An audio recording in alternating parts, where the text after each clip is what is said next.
ప్రాణాలను ఈ దేశం కోసం వడ్డీ స్వతంత్రం తెచ్చిన స్వతంత్ర భారతదేశంలో ఈ దేశాన్ని నిర్మించాలా, ఈ దేశాన్ని బలంగా నిలబెట్టాలి అని చెప్పి పండిట్ జవహర్లాల్ నెహ్రూ గారు తీసుకున్న ప్రణాళికలే ఈరోజు ప్రపంచంలో ఒక బలమైన శక్తిగా భారతదేశం అవతరించింది. అధ్యక్ష మొట్టమొదటి ప్రధానమంత్రి పండిట్ జవహర్లాల్ నెహ్రూ గారు ఆనాటి ఉన్న పరిస్థితులు 35 కోట్ల జనాభా ఆకలితో అలమటిస్తున్నారు, నిరక్షరాస్యత విలయతాండవం చేస్తుంది, మత కల్లోలాలు ఆకాశాన్ని అంటేనే. ఆ సంక్షోభాన్ని ఎదుర్కొని ఈ దేశాన్ని భవిష్యత్తులో బలంగా నిలబెట్టాలి అని అంటే ఆనాడు తీసుకున్న పాలసీలు మొట్టమొదటి ప్రాధాన్యత ఎడ్యుకేషన్ అండ్ ఇరిగేషన్. ఎడ్యుకేషన్ అక్షరాస్యతను మనం పెంచుతే, ఒక నాలెడ్జ్ హబ్గా ఈ దేశాన్ని తీర్చిదిద్దుతే రేపు ప్రపంచానికే మేధా సంపత్తిని అందించగలిగిన శక్తిగా భారతదేశం అవతరిస్తుందని చెప్పి పండిట్ జవహర్లాల్ నెహ్రూ గారు తీసుకున్న ఎడ్యుకేషన్ పాలసీలో భాగంగా నేను కొన్ని అంశాలను ప్రస్తావించదలుచుకున్నా. Kharagpur IIT, Bombay IIT, Chennai IIT, Kanpur, ఢిల్లీలలో ఐఐటీలను నెహ్రూ గారు ప్రారంభించారు. వీటికి తోడు కలకత్తా, అహ్మదాబాద్లో ఐఐఎంలను నెలకొల్పి మేనేజ్మెంట్ విద్యకు ప్రాధాన్యతనిచ్చింది. ఎన్నో యూనివర్సిటీలను తేవడమే కాకుండా ఖరగ్పూర్, బాంబే, చెన్నై, కాన్పూర్, ఢిల్లీ లాంటి ప్లేసులో ఐఐటీలను ప్రారంభించడం ద్వారా ఎంతో మందిని సాంకేతిక నైపుణ్యం కలిగిన మేధావులను ఈ కళాశాలల నుంచి, యూనివర్సిటీల నుంచి మనం చూడగలిగిన ఈరోజు దేశంలో.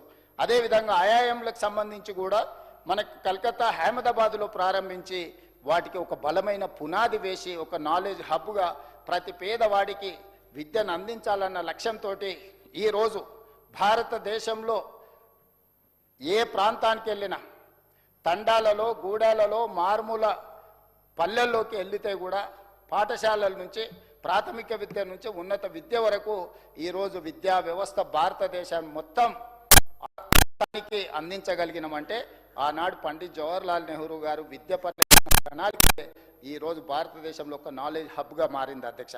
అదేవిధంగా నెహ్రూ గారు ఆనాడు ఆకలితో అలమటిస్తున్న, ఆకలితో తినడానికి తిండి లేక బురద మట్టిని తిని ఈ దేశ ప్రజలు బ్రతుకుతున్నప్పుడు ఈ దేశ ప్రజల యొక్క యావరేజ్ ఏజ్ అంటే ఒక జీవితకాలం వయసు ఆనాడు 32 సంవత్సరాలు ఉంది.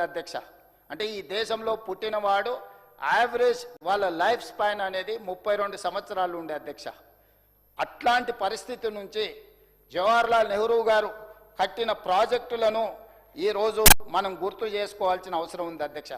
బాక్రానంగల్ నుంచి మొదలు పెడితే నాగార్జున సాగర్, శ్రీశైలం, శ్రీరామ్ సాగర్ లాంటి ప్రాజెక్టులను అటు బెంగాల్ నుంచి మొదలు పెడితే ఉత్తరప్రదేశ్, రాజస్థాన్, ఒడిస్సా లాంటి ఎన్నో రాష్ట్రాలలో పెద్ద పెద్ద సాగునీటి ప్రాజెక్టులను వారు నిర్మించడం ద్వారా, హరిత విప్లవం రావడం ద్వారా ఈ దేశంలో ఆకలిని తీర్చడమే కాదు, సరిపోయిన ఆహార ఉత్పత్తి నుంచి ఈనాడు ఇతర దేశాలకు ఆహార ధాన్యాలను ఎగుమతి చేయగలిగినంత స్థాయికి భారతదేశం చేరింది అని అంటే ఆనాడు మొట్టమొదటి ప్రధానమంత్రి పండిట్ జవహర్లాల్ నెహ్రూ గారు ఇరిగేషన్ పట్ల, ఈ దేశ ప్రజల యొక్క ఆకలి పట్ల తన యొక్క ప్రణాళికను రచించి ఈ ప్రాజెక్టులను నిర్మించడం వల్ల ఎడ్యుకేషన్, ఇరిగేషన్లో ప్రపంచంలోనే ముందు స్థానంలో ఈరోజు భారతదేశాన్ని నిలబెట్టడం జరిగింది. అదేవిధంగా శ్రీమతి ఇందిరాగాంధీ గారి హయాంలో బలమైన ముద్ర వేసిన ఇందిరాగాంధీ గారు ప్రధానమంత్రిగా బ్యాంకుల కాకుండా పేదవాడికి బ్యాంకింగ్ వ్యవస్థను అందుబాటులోకి తీసుకొచ్చింది ఇందిరాగాంధీ గారు.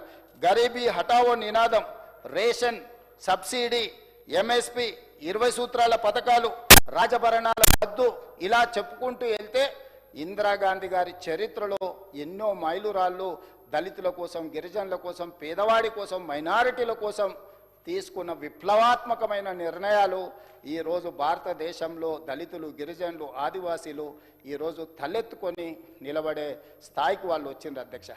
భూమే ఆత్మగౌరవం, సొంత ఇల్లే మన కుటుంబం యొక్క గుర్తింపు.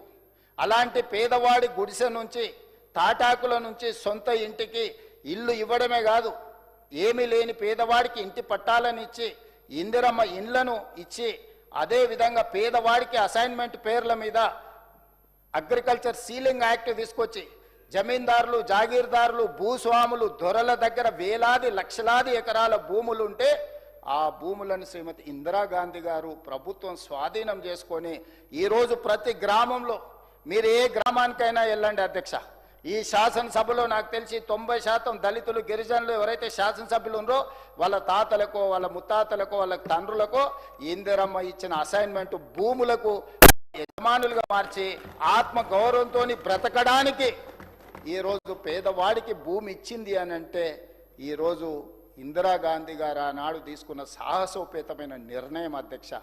మొదటి తరం నెహ్రూ, ఇందిరాగాంధీ గారి దేశానికి అందించిన సేవలు 40 సంవత్సరాలు 1950 నుంచి 1990